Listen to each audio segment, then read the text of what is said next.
Hello అండి, అందరికీ welcome back to my channel. ఈరోజైతే నేను సండే అని చికెన్ కర్రీలోకి రాగి సంగటి అయితే చేస్తున్నానండి. అది కానీ కట్టెల పొయ్యి మీద చేస్తున్నానండి. రాగి సంగటి అనేది చూడండి, ముందుగా కట్టెల పొయ్యి మీద కడిగిన బియ్యం పెట్టేసుకున్నానండి. అది కానీ ఒక గ్లాస్ బియ్యంలోకి 4 గ్లాసులు నీళ్ళు అయితే పోసుకున్నానండి. బాగా ఉడికించుకోవాలండి. ఇది బాగా కలుపుకుంటూనే ఉండాలి. పొంగు వస్తుంటే కలుపుకుంటూనే ఉండాలి. కలుపుకొని చూడేంత వరకు కలుపుకుంటూనే ఉండాలండి. బాగా చూడేంత స్టేజ్కి వచ్చేయాలండి. గంజి అనేది చిక్కబడిపోవాలండి. అప్పుడు మనం బాగా కలుపుకోవాలండి. చూడండి, ఎక్కువ మంట మీద అయితే మనం రైస్ ఉడికేటప్పుడు మాత్రం ఎక్కువ మంట మీద ఉడికించుకోవాలండి. ఇంకా రాగి పిండి వేసినాక కొంచెం గ్యాస్ మీద అయితే సిమ్లోను, కట్టెల పొయ్యి మీద అయితే చిన్న మంట అయితే పెట్టుకోవచ్చు. నేనైతే చూడండి ఇట్లా ముందుగా అయితే రాగి పిండిని అయితే కలిపి పెట్టుకున్నాను. కలిపిన రాగి పిండి ఇప్పుడు చివిడిన అన్నంలో అయితే వేసేద్దామండి. చూడు, ఇట్లా అయితే వేసేద్దామండి. చూడు, బాగా వేసి కలిపేసుకోవాలండి. కలిపిన దాంట్లో ఉప్పు అయితే కన్ఫామ్గా వేసుకోవాలండి. ఉప్పు అయితే మర్చిపోకండి. ఉప్పు కానీ మర్చిపోయామంటే టేస్ట్ అనేది ఉండదండి రాగి సంగటికి.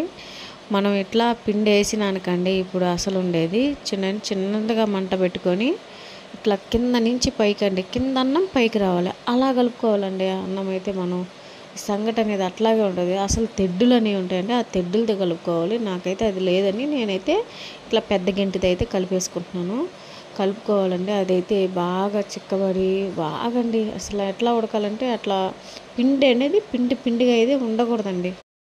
ఫస్ట్ ఒకసారి చూసుకున్నామండి, ఉడికినట్టే ఉంది. కొంచెం పిండి ఉందని కాసేపు ఉండిచ్చి తర్వాత చెయ్యికి అనేది చెమ్మ చేసుకొని చూశానండి. చూడండి, ఇట్లా చెమ్మ చేసుకుని ఇట్లా సంగటి మీద కానీ మనం అద్దామంటే ఇట్లా సంగటి అనేది ఉడికిందా లేదా అని తెలిసిపోద్ది. చూడండి, ఉడికిపోయిందండి. ఇప్పుడు సంగటి ఎత్తి పక్కన దించి పెట్టేసుకుందామండి.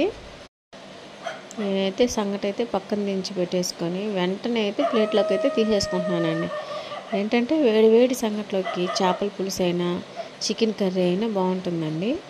అంటే మనం చికెన్ కర్రీతోనే చేపల పులుసుతోనే తీసుకోవాలని అయితే రూల్ అయితే కాదండి. ఈ సంఘటన అయితే మనం పిల్లల కోసం పెరిగేసి కొంచెం నిమ్మదబ్బ ఊరగా వేసి ఆనియన్స్ వేసి కలిపి ఇచ్చామంటే ఎంత ఇష్టంగా తింటారంటే, స్పూన్ వేసి ఇచ్చేసామంటే చాలా అంటే చాలా ఇష్టంగా తింటారండి. నేనైతే అప్పుడప్పుడు అలా చేస్తుంటాను.